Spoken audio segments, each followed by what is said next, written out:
Here's left. Pulls up, looking for the lead, and got it. Jared Williams, 2 seconds, 1:11, 1:09. Out, SGA, probing, piercing, spinning, hanging for the lead, and SGA knocks it down. The Thunder finally get the defensive stop, and SGA puts them in front. I'm Kenrich Williams. You're listening to Topic Thunder.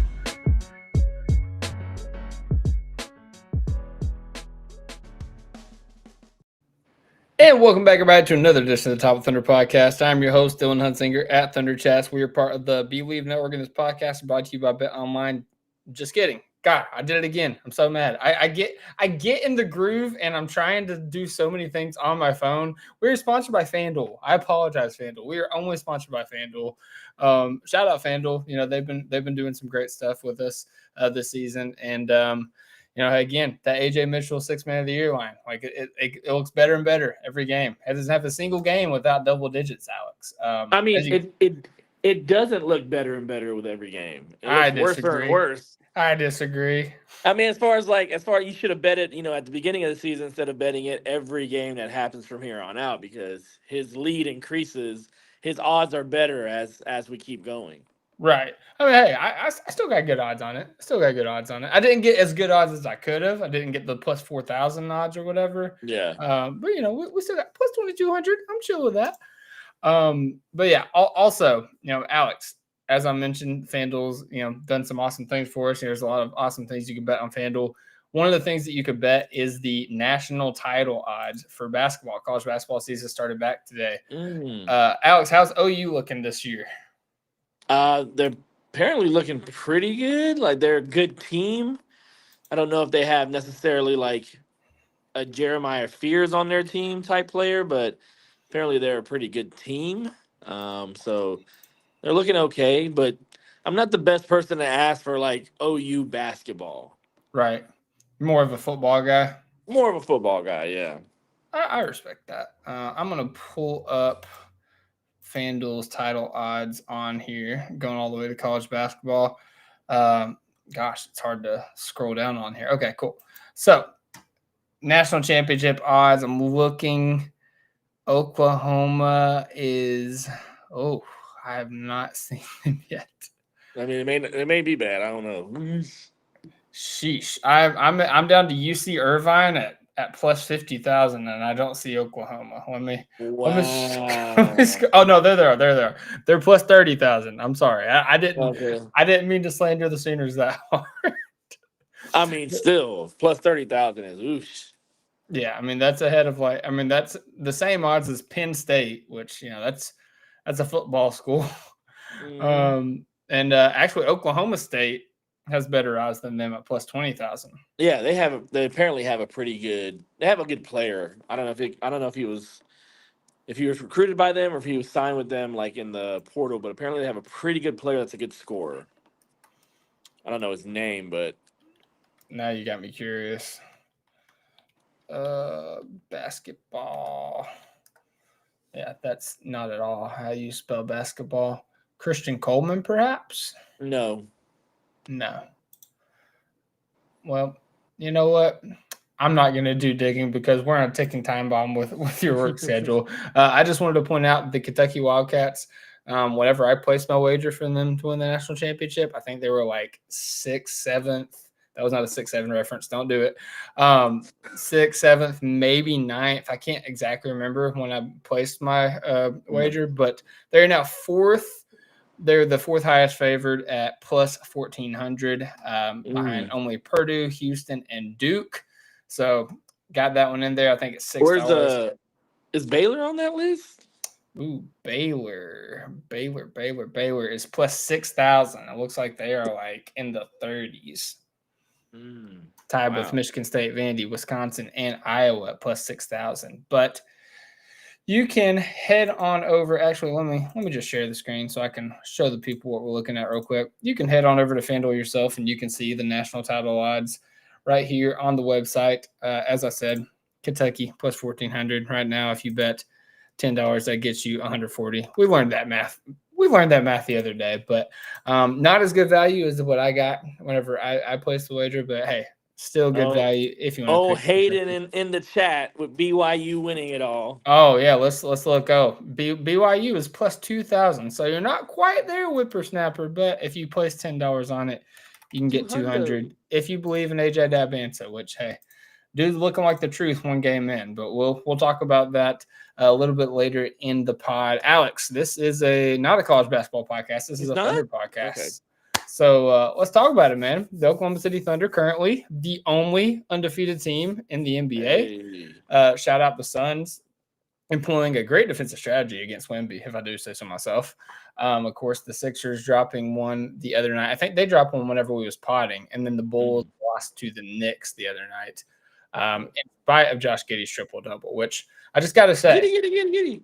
Yeah, I just got to say, I don't think he was ever going to reach these highs in the Thunder system just because, they both need the ball. But he's hooping tonight, or he's hooping this year, man.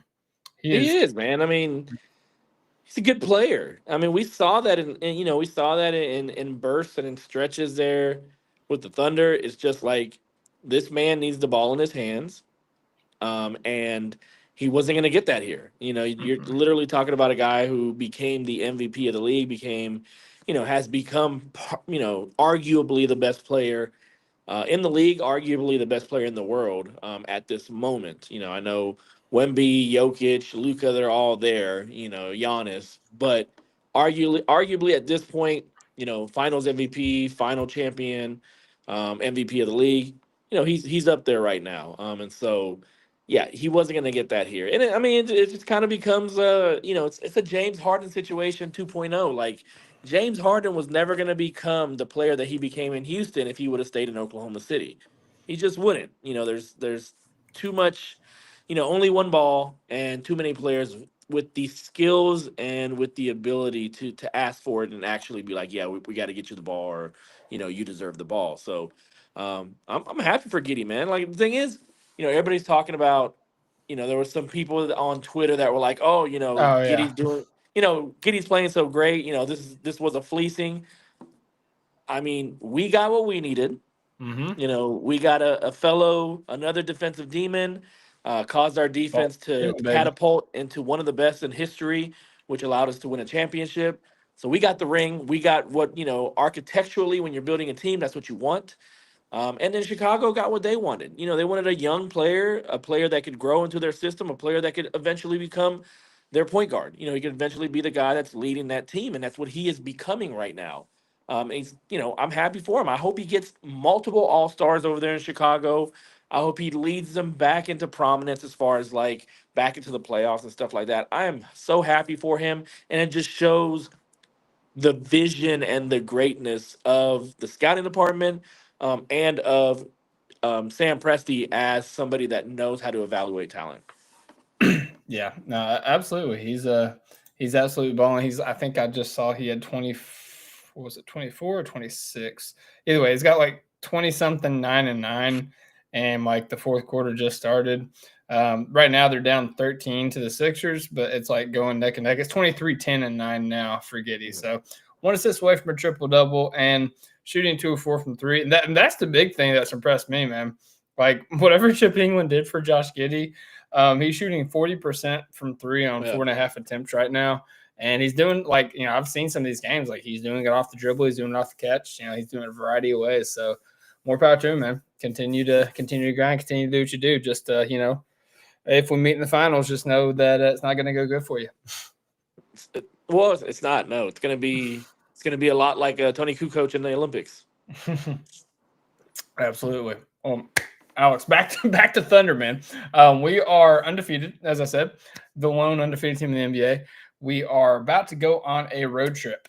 And based on the schedule, going into tonight, a lot of people felt like, oh, this is going to be one of the Thunder's first true tests, going on like a true road game in a raucous environment, and with the Wall, and Kawhi and James Harden and the upstart Clippers. And wouldn't you know it, Kawhi Leonard and Bradley Beal are ruled out for this game. So takes a little bit of the wind out of the sails for this game's matchup in terms of like the competitiveness, but there is exciting things because Chet is back. So we'd love to see that. Chet being back in the lineup, Dort is back as well. missed a couple games. So I guess with Kawhi out, with Bradley Beal out, what are you most looking forward to seeing in this Clippers matchup? I mean, with those players out, I'm very curious to see how Harden reacts and how the Thunder release the dogs out to get him. As far as like if Dort plays, definitely Kaysen, definitely Caruso. Um, so just kind of seeing like how he handles that because not a lot of outlets out there. In this game as far as like with Kawhi being out and Bradley Mm-hmm. Beal being out. And so, but I mean, Harden's made a career of this. Like this is what he does, and so it wouldn't surprise me. It wouldn't surprise me if he like struggled, but it also wouldn't surprise me if he had like 35 and, made like 6 threes or something like that. So I'm interested in that. I'm also interested in seeing how Chet, the big men, how they play against Brooke Lopez, against Big Zubac, Zoo. Big Zoo, because they've had kind of a down year. Like Big Zoo's had kind of a down year as compared to how he was last year, where he was generating All Star buzz, he was generating All NBA buzz at the end of the season, and so it's gonna be interesting to see how they match up. How Chet looks with his back coming back. And so, yeah, I mean, a lot of interesting things. If I was the NBA, I would never put the Clippers in a primetime matchup. Like it's almost, especially if you have like a back to back, like it's almost guaranteed. Especially if it's the second night, they're gonna go ahead and sit Kawhi. They're gonna sit James Harden a couple nights. So like the NBA needs to know that when they schedule a game like this, you need to give the Clippers some rest. Um, so looks like I'm looking at the game started. Harden, Kawhi, Zubac, and Derrick Jones Jr. have started every game. Mhm. The last spot has been split 4-2 between Bradley Beal and Bogdanovich. So you would imagine Bogdan will slide into that starting spot with Bradley Beal out. The question is, do you think that John Collins or do you think they go with like a Chris Dunn to try to combat SGA Ooh, that's a good with question. Kawhi out? I mean, their identity is defensive, even though it hasn't been that this year. Mm-hmm. So I could definitely see them starting Chris Dunn to help out with SGA and put him out there. If you have Chris Dunn and you have Derrick Jones Jr. out there together, that's a lot of length. That's a lot of length that Shea has to get around. Shea has to shoot over. But if it's anything like it was last game, he'll find the right player, the right spot, and hopefully we're making shots and it becomes a route pretty easily. Yeah, we didn't get to talk much about the last game at all, but against the Pelicans, ironically enough, the last time we was podcasting, we watched this Clippers team's ending against the Pelicans, which it took a quiet game winner to win, and did we end up 30 piece in the? Yeah, 31. We won about 31. Yeah, and it wasn't like honestly, it was not even that close, No. based off of the scoreboard, like. They tried to employ a zone very early on, and the Thunder was just the ball was moving. Shea set the example of being unselfish with the ball and finding the guys with open looks. And keep in mind, man, like we're doing this without Chet, we're doing this without Dub, and we have Chet now, so it's going to be awesome to have him out there. Obviously, Zubac and Ihart, like it's going to be a matchup with the Giants. That's going to be a lot of fun. Mhm. I could see, if you're betting, I could see iHeart scoring being down in this game just because kind of reminds me of the Sabonis game where he was more focused on controlling the glass against a guy, such a talented rebounder, than getting his, even with Chet being out that game. And especially since Chet's back, and I think that his point of emphasis is going to be trying to contain Zubac on the glass. So I could see iHeart having a down scoring game, but in terms of like matching up with Chet with Kawhi out, if you start Chris Dunn, I mean, what do you think? Do you think Derrick Jones Jr. gets that matchup? Against Chet? Mm-hmm. Because I mean, then it's James Harden, Um, Bogdan Bogdanovich. yeah, so you got Harden, you got more than likely Bogdan, you got Mm-hmm. Zubac, Derrick Jones Jr., and probably Chris Dunn, like we said. Mm-hmm. Um, so what I've seen the team employ is whenever they have possible non-shooter. I don't know how well Chris Dunn is shooting from three, but if he is, 46.2%. yeah, he's pretty good. What about Derek Jones? Derek Jones Jr. 45.5%. Well, hot damn. Okay. One of those guys is going to be guarded by Chet. So usually, what the Thunder do is they put Chet on the, or they usually put a big man on the worst shooter, perimeter shooter, and so that big man can then roam. Against Houston, when Josh Okogie got into the game, it was Hartenstein guarding Josh Okogie on the perimeter. As soon as Şengün started making his move to the basket, Hartenstein would go ahead and kind of collapse in. And so, if we're talking about the Clippers now, and you're employing that type of stuff, they're shooting a high percentage, but Chris Dunn, Derek Jones Jr. have never been necessarily known as great shooters. They may be having a good start to the season. And so I would think that you would probably just put, Chet or even iHeart, probably Chet, on one of those players and just kind of like, give up the three. And if they hit it, if they PJ Washington us, well, then you live with that. But, you hope that they don't. And you hope that, having that 7-foot free safety roaming through the paint, helps to create turnovers and things like that. Yeah, no, absolutely. In terms of the guys that could be guarded, with Chet in that role, we talk about Chris Dunn, Derek Jones being good 3-point shooters. Guess how many 3-pointers Bogdan Bogdanović has made this year? I don't know, 15? 0. Are you serious? He's 0 for 5. Why is he only shooting 5? Has he played like in all the games? He's played 2 games. He's 0 for 5. Okay. Yeah, but hey, he's 0%. So it just adds to the lore of like a crazy season for the Clippers, like a weird season for the Clippers as far as like them not being great defensively, them, being a veteran team but being second in total turnovers. The second worst team as far as turnovers go. And so yeah, it just kind of lends to the what the hell's going on in LA type thing.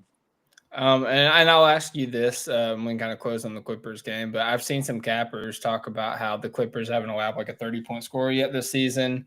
And, of course, Kawhi is out, but, they do have capable defenders in Chris Dunn and Derek Jones Jr., like we talked about. Do you think that Shai gets over 30 this game? I think he does, man. It's kind of hard to bet against him. And you haven't really had that one singular individual defender that is known to like keep him under 30. Like if anything, he usually relishes those types of matchups. And so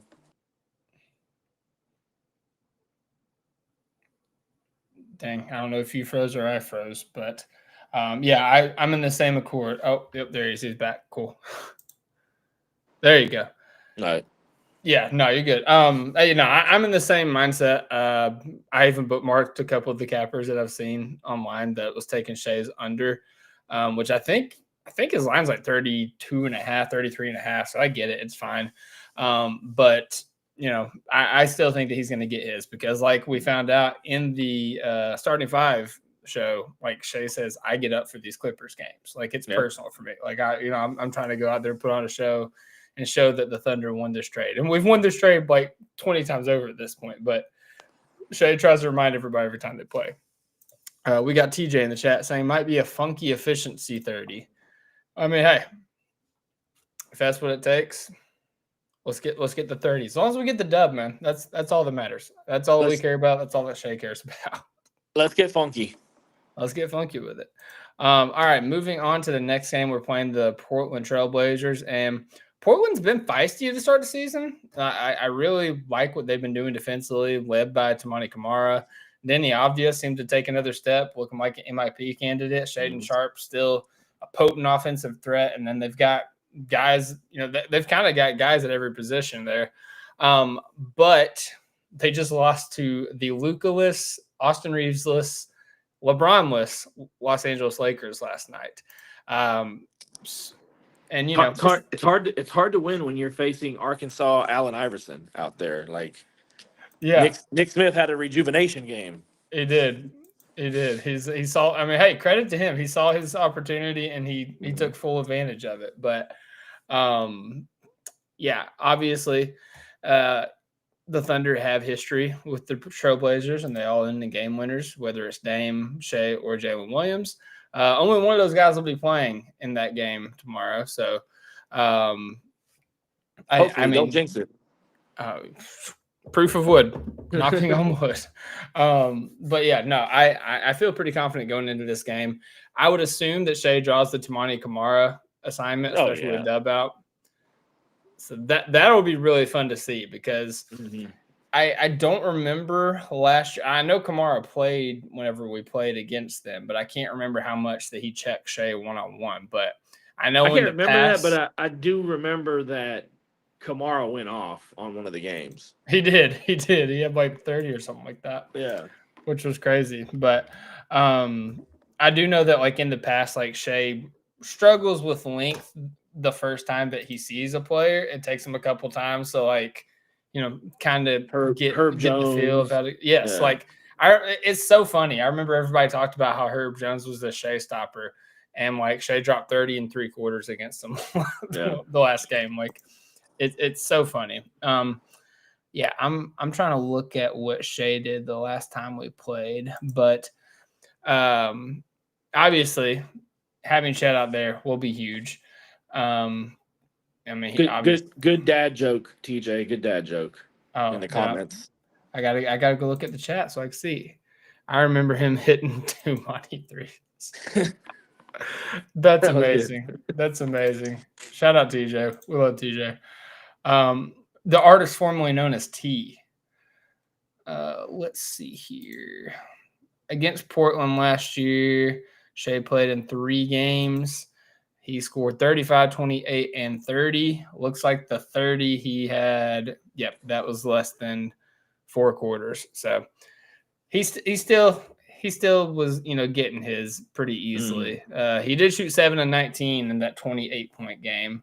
That was early in November whenever he was, kind of feeling out a shot. He was 0-2 from 3 in that game. But, yeah, I expect Shea to pretty handily steady the ship. And that could be a fun game where we see the backups, kind of pop off in the, in the end of the game.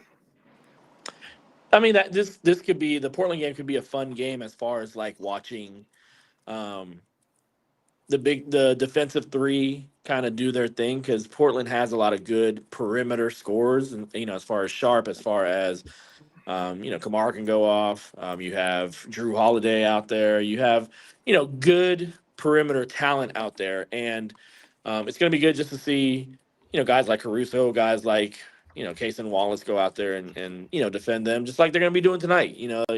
That's part of the game. That's part of the game that I love to watch, is just how they shut down perimeter players or shut down great perimeter players. And so, that game's going to feature, some potent scorers as far as, Shade Sharp, as far as, I wouldn't say Drew Holiday, but who's their other player? Who's Portland's other player? Oh, Denny Avdia. That'll be a definite like Lou Dort assignment right there, or Caruso assignment right there. Yeah, no, absolutely. It'll be really fun to see. And shout out Denny, he's another guy that's kind of been like tossed around a little bit. And he was a guy that a lot of people wanted for the Thunder. And again, like I think he would have fit the Thunder fine, but he was never going to do this on the Thunder. Why not? I don't think he was going to get the opportunity to. I mean, probably not. I mean, probably not 30. Like, he's dropping, there's nights where he's dropping 30, but like I could definitely see him like consistently dropping like 16, 17, Alex said, why not? I like it. Shout out Russell Westbrook. Hey, and Drew Holiday, man, he, to his credit, I completely forgot that he was on the Blazers. But he's been diming up this year. He's currently 8th in the league in assists. I think I was looking at it because, I was doing I was looking at prop bets for each game.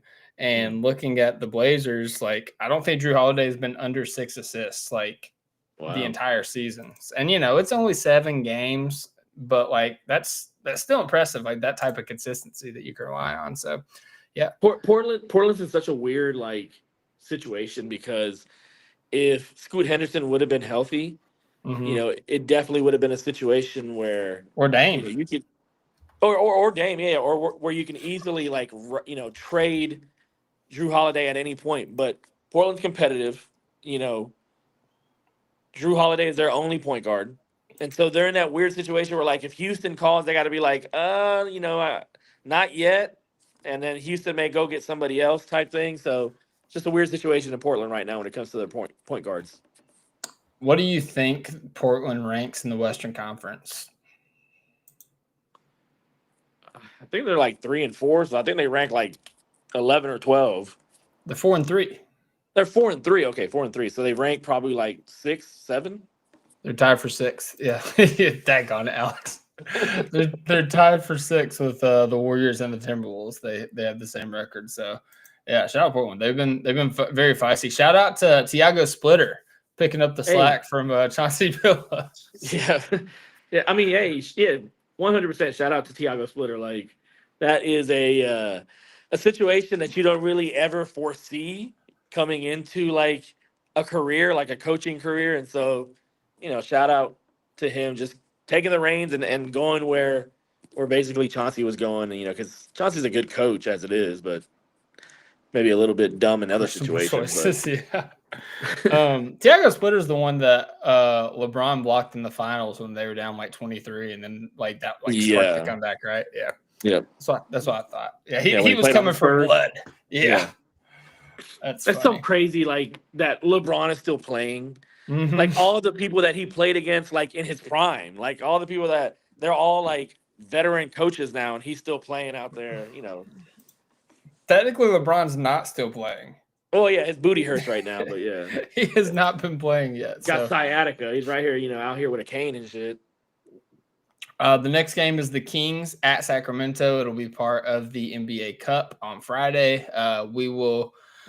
I'm going to talk to Dolan. Focus already said he'll be on. I'm also going to talk to Cone. We're going to try to make sure we'll make sure we have a pod that day. That might be a little bit late for basketball focus now, not Thunder focus. No, he's still Thunder focus. He just has a basketball pod. Oh, okay, really? Okay. Or not basketball pod, basketball Twitter. Yeah, like just so he can talk about other stuff. Yeah, that's been a while. Come on, Alex, keep up with the times, brother. But yeah, no. Yeah, between Focus, Cone, Dolan, Alex, I'm sure you'll probably be up. Yeah, so we'll have a pod out for you guys. But anyways, the Kings game. I think that we kind of saw what that's going to look like. Even without Chet, we was able to dispatch them pretty easily. You know, they kind of made it close there at the end of the game. But with Chet, it's going to just make everything easier, especially with no Keegan Murray. Like if Keegan Murray was in the game, you know, him and Chet would, you know, be a good like matchup for each other. But with no Keegs, they don't really got nobody that can handle 7. I'll be honest with you. Like I'm not, especially with Kawhi and Bradley Beal sitting out this game. I love what you're about to say. This is the game that I'm actually worried about. So these 2 games are. So the Portland game I'm worried about, not because of anything other than the fact that I think we've beat Portland like 15 straight times. Probably. And so Portland is going to be looking to break that streak against the world champs now. You know, this is their Super Bowl at the moment. And so I think so that game worries me because of that aspect. The Sacramento game worries me because we always play like crap at Arco or whatever it's called now, Golden One Center or whatever the hell. Yeah, we always play. Yeah, we always play like crap there. Sacramento played well against us until the last 6 minutes of that game, and so you know, coming into the game, they may be like, "Look, you know, this is what we need to do. This is what we did whenever we were up. This is what we did whenever we started to lose, and let's not do that." And it's, you know, it's Russell Westbrook out there, it's Zach LaVine out there, it's Sabonis probably wanting to have a better game than he did the last time he played the Thunder out there. DeMar DeRozan. And so that is the one game that I'm worried about, because here's the thing, the NBA Cup brings the best out of everybody. And so, you know, if you want to have, you're going to have the court out there, you're going to have, you know, the possibility of light the beam on NBA Cup night. And so they're going to be coming out for blood in that game. So that probably is the one game that I'm worried about, as surprisingly as it is, you know, when you talk about these first 2 games in the road trip. Yeah, I am looking at the record. Yeah, you're right. The Thunder have only won 3 times at Sacramento, 4 times. Well, yeah, we'll just do 3 times. 3 times since the 2020 season with Chris Paul and co. Yeah. 2 times if you take that one out. So you might be onto something. I still lean. You say that the cup brings the best out of people. Bring the best out of us, man. I don't think we've He played our does, best yeah. version of basketball, even with Chet and guys on the floor. Obviously, we haven't been fully healthy all year, but I still think that there's a lot to unlock with this team, and we're starting to see it. Like we've been shooting much better, specifically since Isaiah Joe came back, and he's been an absolute flamethrower out there, looking as good as he ever has in a Thunder uniform in terms of like shooting, spacing the floor, and knowing his role and freeing guys up. So, Jay Will came back last game. Yeah, Jay Will came back. Oh, dude, can we talk about Jay Will just like willingly stepping in front of Zion not once, not twice, but 3 times and drawing the charge? Hey man, he battled against Jokic in the playoffs like for 7 games. Like it shouldn't come as too much of a surprise. Like here's the thing: we look at Zion, we're like, that's a beast of a man. But to another beast of a man, as Michael Cage would say, when elephants fight, only the grass suffers. So like it's just one big guy getting hit by another big guy. It's not you and I getting hit by Zion. I mean, hey, I guess that's fair. But shout out Jay Will for stepping in front of him. Yeah. Most people don't. Yeah, no, he was great. It just goes to show you how deep this team is, man. It's been absolutely nuts to see that, with all the injuries that we've had between not only Dub, not only Chet, but also like guys like Kaysen and Caruso and Dort, like seeing Wiggins and AJ and Isaiah Joe coming in, stepping up, like seeing all these guys come in, step up, play quality minutes. Jay Will, like we said, it's been really awesome to see. And it just makes me excited for what this team is going to look like healthy, because I think there's another gear that we can reach. But Brandon Carlson. Yeah, absolutely. BC, man. He's a killer. he's Chet Light. It's like Brandon Carlson and Jay Will are like Chet and iHeart, before you wipe off the glasses. So Spider-Man. Yeah. Yeah, absolutely. And then the last game of the road trip, we have I'm blanking. Oh, we go back across the nation. Falling apart Memphis Grizzlies. Yeah, the Memphis Grizzlies. And Ja, did you see Ja has just as many makes from 3 as he has air balls from 3 this year? Ooh, that's not good. 5 makes from 3, 5 air balls from 3. It's crazy. Okay. Can we talk about how much potential, how much missed potential there is in that guy right there? Like when he first came out and it looked like he was going to be like Russell Westbrook 2.0 as far as the athleticism, as far as the ability to get to the rim, as far as like shooting ability. He had potential out there to be a good shooter.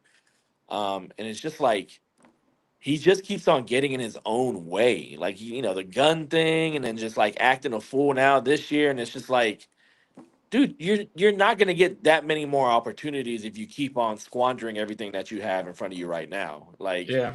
and I don't know if you saw the explanation from Thomas. What's his last name? Ilso, the coach for Memphis. No But idea. basically, the issue at hand is his substitution patterns, and so like his substitution patterns are a lot more in like quick bursts instead of like it being like 8 to 10 minute. What basically everybody does, and his explanation is that look, in this game nowadays, you have to limit the amount of time that you're able to perform at your maximum out there. Like you have to do it in quick bursts, and then next guy up, you do you take a little bit of time out there, and then you go back in for another quick 6 to 8 minute burst. And so his explanation made sense, and his explanation kind of sounded very modern. Yeah. Whereas, so I mean, it's just like, let me ask you this: if they do put him on the open market, who's going to go after him? You know who would be a wild team for it? Who? Houston Rockets. Well, yeah, I mean, I get that, and that's the most logical. That's the most, but like, how much? I think Ja makes like $40 to $50 million a year. Yeah, I don't know if it's impossible. Yeah, I don't even think it's even possible. So aren't they hard capped with the KD signing? No, because they're obviously talking about getting some sort of point guard after December 15th. Yeah, I am not sure. Yeah, because I mean that's been the talk. Like I mean, I think what the Kings was a team that somebody said, which would be like this version of Ja is kind of like a downgrade to what you had in De'Aaron Fox, in my opinion. Yeah.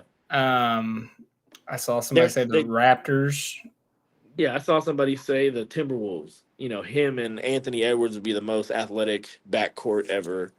It would, but it could also implode. Yeah, quickly. No. So it's just like they're in a situation where number one, he's not acting like a good soldier. Like that's number one, and then number two, his productivity isn't up to par for somebody that you'd be willing to take a chance on to trade him to your team. Like it's too much of a cost as far as like team chemistry wise and things like that, as opposed to like stats and productivity on the floor. Yeah, so it says that they are hard capped at the first apron. Oh, okay. Not sure. That's a Dolan question. Yeah, I was like, I'm not sure entirely what that means, but trying to see like financially wise what you can even do with it. I'm just gonna try this and see. What's he making? Do you know? Ja makes he's 3 year 39.4. So that's per year. 39.4 a year. It's not terrible. Yeah, Not 50. No. Yeah, I'm not qualified to do this. So actually, I think so. I tried throwing them DFS at 12.7 and Fred VanVleet at 25, and then obviously you'd have to throw picks to kind of like. I mean, I don't know. Maybe you wouldn't have to throw picks. Like maybe you could get them at like an absolute just discount. Get rid of them. Point. Yeah. But yeah, like in that case, like it says that I'm like 1.7 away. So I don't think it's impossible. I'm just not the guy to do it. Maybe that's a Raphael Stone thing to do. Hell no. But hey, if they want to involve us in a trade, we have a $6 million Oos available. So hey, I will not facilitate John Morant to Houston with Ousmane Dieng. Get out of here. Because I mean, hey, as volatile of a player as he is, that would make that team very dangerous. Even more dangerous than they already are, because he provides exactly what they need in terms of. I mean, he's a guy that could dribble the basketball. Well, I mean, yeah, but like he can't shoot. I mean, you're not wrong. You're not wrong, but I mean, it'd be like a bunch of pretty plays here and there, but like still, like that team needs spacing. You need somebody that can shoot the ball. That's what made Fred VanVleet so good for them. Was the fact that number one, he could he could lead an offense, but number two, he could shoot from deep. He could shoot the deep ball, and so that's the issue they're having with Amin Thompson, and the issue they're having with what's his name, little guy, Shepard, Reed Shepard, is that he can't defend, to save his life. Yeah. So. Yeah, no, that's true. I'm trying to see. Yeah, so if you take out the OKC game, Alperen Şengün has shooting 4 of 11. So just a hair under 40%. So I guess he's still having a good season. It shows he's shooting 47.4, but that's, heavily weighted by the OKC game where he shot 5 of 8. But I was about to say, they got Şengün out there spacing the floor. But yeah, now that would be interesting. I think I'm getting close to my time. All right, you're good. Let's go ahead and end talking about You know what? Let's just end talking about college basketball real quick. We can talk getting healthy and rotations on Friday and whatnot. But I mean, we kind of already talked about it with Chet and whatnot. But college basketball, man, obviously, started back last night, went into tonight. Shout out to my Kentucky Wildcats getting the dub. Looked very ugly early on. I'll just go ahead and come out and say, but ended up finding rhythm and doing what good teams are supposed to do and just clobbering the competition. And this is the dunk I was talking about, Alex. Colin Chandler, right here. Boom. Just catching an absolute body. That's the most athletic white Mormon guy that you'll ever see in your life. One more time from this angle. Game speed. Yak. Okay. I love it. Yeah, so we are still missing Jaden Quantinance, who is projected top 5 pick. Jalen Lowe, who was one of the best point guards coming out or in the transfer portal. Yeah, we're missing those two guys, and those are like considerably might be our best players, and we're still putting belt to teams. So I'm very excited for the year. I love how there's always a podcast or two throughout the year that you eventually transform into topic Wildcats. I haven't fully transformed. Okay, I'm more locked into the Pope experience than I was the last few years of Cal. Okay. So I will absolutely say that. Very excited for the team. So my college experience, as far as what I saw yesterday, again, it was just highlights. But is his name Darren Peterson, the guy from Kansas? Brother, I saw him. I had never seen him play. I had never seen high school footage, or I'd heard of him. Darren Peterson. It's always Darren Peterson, Cam Boozer, AJ DeBansa. I saw him out there, and I was like, "Oh my God, he moves like a young MJ, or like a young Kobe. He has that body type. He has the long arms. He the skinnier frame. The way he shoots, the way he dribbles, the way he explodes with the ball, the way he dunks. I was just like, wow, I've seen that before. Yeah. He looks very Jordan-esque. Just if you put a 23 on him and you make the footage a little bit grainy, it looks like old UNC footage. Oh God, we're gonna have another Jordan's look at conspiracy. See, look at that. So look at that.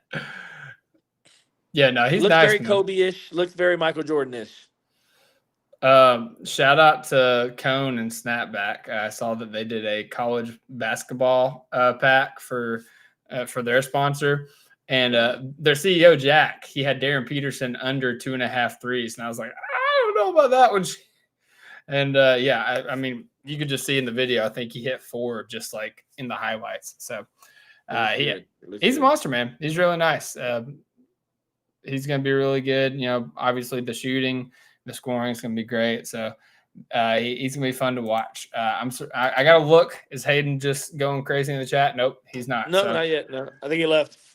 All right. Well, we'll talk about it while he's gone. That's a good time to do it. AJ Dibansa, I plan to have the no ceiling guys on here in the near future. This is the class to have them on to talk about. Yeah, I have them. I plan to have them come on to talk about just briefly what we're looking like in this draft class, talking about the top of the class and also guys that could be in the Thunder's range, because I had Tankathon pulled up. We have 4 potential first round picks this year. And if Utah keeps winning, baby. Yeah. Yeah, what's the protection on that? It's top 8 protected. Top 8 protected, yeah. So here's AJ Dibansa. He, it's not as much. Peterson was doing a lot off ball. Dibansa is much more of an on ball guy, but he's doing some on ball creation. He's doing some creation for his teammates, and dude's just he's a tank, man. He's 6'8", I think. He's got a smooth stroke. He's explosive, gets to the rim, can do it with both hands, and solid defender as well, freak athlete. And look at him, man. He's fiery. He's a dog. I don't know if it's the headband. I don't know if it's the way he has his haircut, but I see Pascal Siakam when I see him play. Maybe a more heftier version of Pascal. But I just see Pascal, which is a good thing. I mean, yeah. No, I mean, hey, Pascal dunked on Jalen Williams in the NBA Finals, and I saw it live. It was and we saw him, do something with spirits and souls, like during the Yeah. pregame where his eyes rolled back, and so yeah. Oh, apparently Cam Boozer's having a letdown performance today. Ooh. I'll have to Regardless, investigate. he had a great performance the first game though. First couple of games. Yeah, the exhibition games. Yeah, he's gonna be another one. Yeah, no, he's another guy to kind of keep an eye on as well. But yeah, it's gonna be a fun class. Who was the guy at was it Purdue? He's a white guy, tall white guy, but yeah. They were talking about him. I forgot his name, but yeah, he looked pretty good out there too. He had a good game. Go to mock draft real quick. Mock draft. All right, we're getting into some names. Let's see. I'm having to strain my eyes because. Sorry, we got Braylon Mullins for UConn. No. Caleb Wilson from North Carolina, I know is good. There's Quantance, like I was talking about. Is it Nicholas Kamenya for Duke? No, it's not. Koa Pete for Arizona. No, it's not him. I know who he is. No, I know. I'm saying we haven't talked about him. Hey, that'd be nice with the Clippers pick. Yeah, right there, man. 6'8". Put on a show. I'll have to pull up some highlights for him for here in a second. Yeah, I saw him. I was like, he looks like pre Nuggets Aaron Gordon. Alex is all over these player comps here. I am, man. Like that's the only thing I kind of go off of. Like I don't know ceiling these guys. Like I don't have time to know ceiling them and look at them when they're in EYBL and high school. So like all I do is I see them, and like the first thing that kind of comes to mind real quick is what I see, and how I can compare it. And like he just looks like Aaron Gordon, like especially these dunks that he does, man. He even went to Arizona, just like Kobe. Yeah, that's true. Yeah, he's a lot like stockier than I thought he was. I don't know why I thought he was. And like he's not is he a freshman or is yeah, he's a freshman. This was his debut game. He's a freshman, yeah. 30 points against the defending champion. Yeah. Well, credit to Florida. It's a much different team than they had last year. Hey, they still got Alex Condon out there. They do, but they're missing Denzel Aberdeen. Ask me where he went. Kentucky. Yes. But Burries is right there with him. In fact, so loud. No, not the sound. Not the sound. Yeah, no, I exited out of that very quickly. But yeah, no, it's gonna be a fun college season. As I said, we'll have the no ceilings guys on here to break this down more. Break it down further. Another name I'll just tell you guys to watch: Jasper Johnson of Kentucky. He might not come out this year, but he's a bigger Rob Dillingham with more of a well-rounded game. He's not just like a guy that's going to go get you buckets. He's a guy that can get you buckets, but he's also a willing passer. Yeah. Had a highlight block today. Big fan of Jasper Johnson. He's going to be a guy to keep an eye on through the years. But with that being said, Alex has to jump off here. He's got to get back to work. The Thunder play in 26 minutes. I'm going to get to editing this so we can post it for you audio listeners. Even if it's after the game tonight, we previewed all the other games on the Western Conference road trip. So tap in, check it out. Alex, I'm predicting 4-0. What about you? 3-1, baby. I hate you. All right, man. Well, hey, with that being said, go ahead and like the video, subscribe to the channel, hit the notification bell so you don't miss out when we go live. Comment down below what you think your record prediction is for the Thunder road trip. And until next time, you have a great night. God bless. Hoop when you can. And as always, Thunder up. Thunder up.